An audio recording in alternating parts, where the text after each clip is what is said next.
नमस्कार। आज हम मॉसचिप टेक्नोलॉजीज की जो हालिया एजीएम प्रेजेंटेशन हुई है उसकी थोड़ी गहराई से पड़ताल करेंगे। ये डॉक्यूमेंट कंपनी के प्रदर्शन, उनके फ्यूचर प्लान्स और हाँ, सेमीकंडक्टर इंडस्ट्री में आजकल क्या चल रहा है, इस सब पर काफी रोशनी डालता है। और ये जानना भी जरूरी है कि मॉसचिप भारत की पहली फैबुलस सेमीकंडक्टर कंपनी है। मतलब डिजाइन यहीं, मैन्युफैक्चरिंग बाहर, और हाल ही में इन्होंने 25 साल भी पूरे किए हैं। हाँ, तो चलिए देखते हैं इस प्रेजेंटेशन के मुख्य बिंदु क्या हैं। जी, सबसे पहले फाइनेंशियल्स की बात करते हैं। वित्त वर्ष 24 में कंपनी का रेवेन्यू 48% बढ़ा है। ये तो 293.9 करोड़ हो गया। हाँ बिल्कुल, पिछले साल ये करीब 198.4 करोड़ था, तो ये काफी बड़ा जंप है। सही। और ये सिर्फ एक साल की बात नहीं है।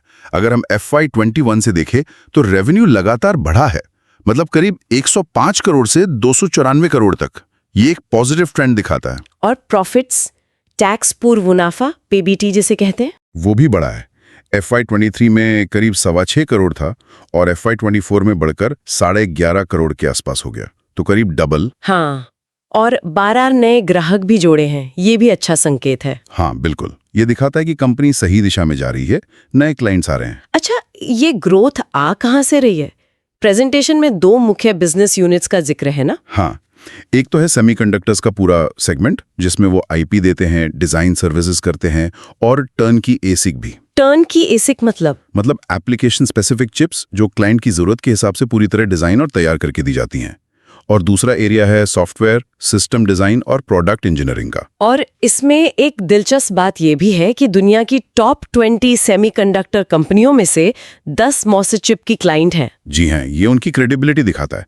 और देखिए, टेंस्टोरेंट जैसी जो नई AI हार्डवेयर कंपनी है, उसने इन्हें अपना डिजाइन पार्टनर चुना। अच्छा। और कॉलकॉम से लगातार दूसरी बार पार्टनर पर एक्सीलेंस फॉर सॉफ्टवेयर का अवार्ड मिलना भी उनकी सॉफ्टवेयर कैपेबिलिटी को हाईलाइट करता है। प्रेजेंटेशन में 2 सरकारी प्रोजेक्ट्स का भी जिक्र था।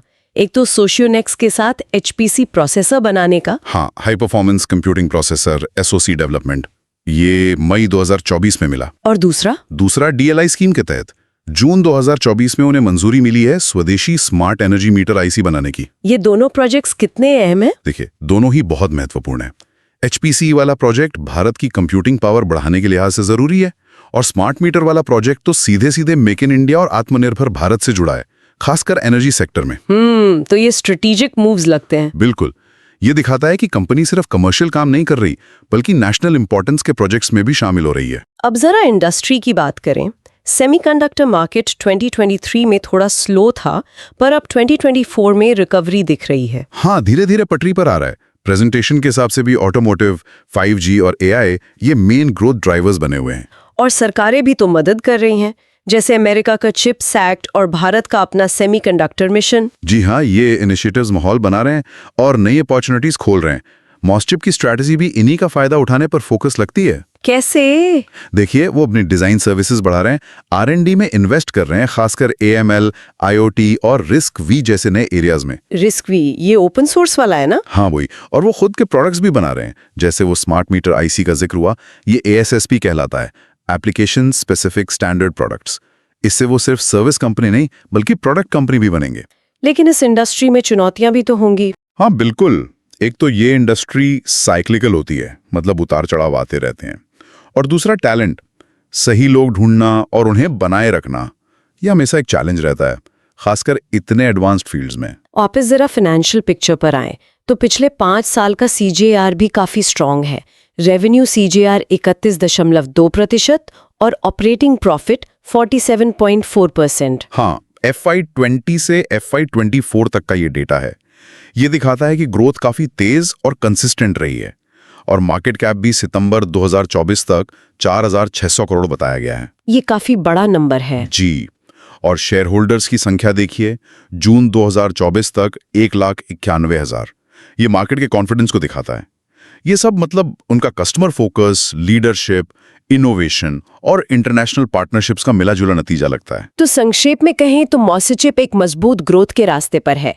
वो सेमीकंडक्टर और एम्बेडेड सिस्टम डिजाइन में अपनी एक्सपर्टीज का फायदा उठा रहे हैं। बिल्कुल, और वो भारत के बढ़ते सेमीकंडक्टर इकोसिस्टम में एक अहम रोल निभाने के लिए तैयार दिखते हैं।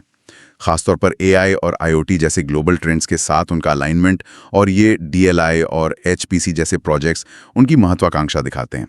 यहाँ एक सवाल जरूर मन में आता है, जैसे जैसे भारत सेमीकंडक्टर में आत्मनिर्भरता की तरफ बढ़ेगा, मॉस्चुप जैसी कंपनियों के लिए और कितने नए दरवाजे खुल सकते हैं, और क्या ये कंपनियां ग्लोबल स्टेज पर भी एक बड़ा प्लेयर बन पाएंगी? ये सोचने वाली बात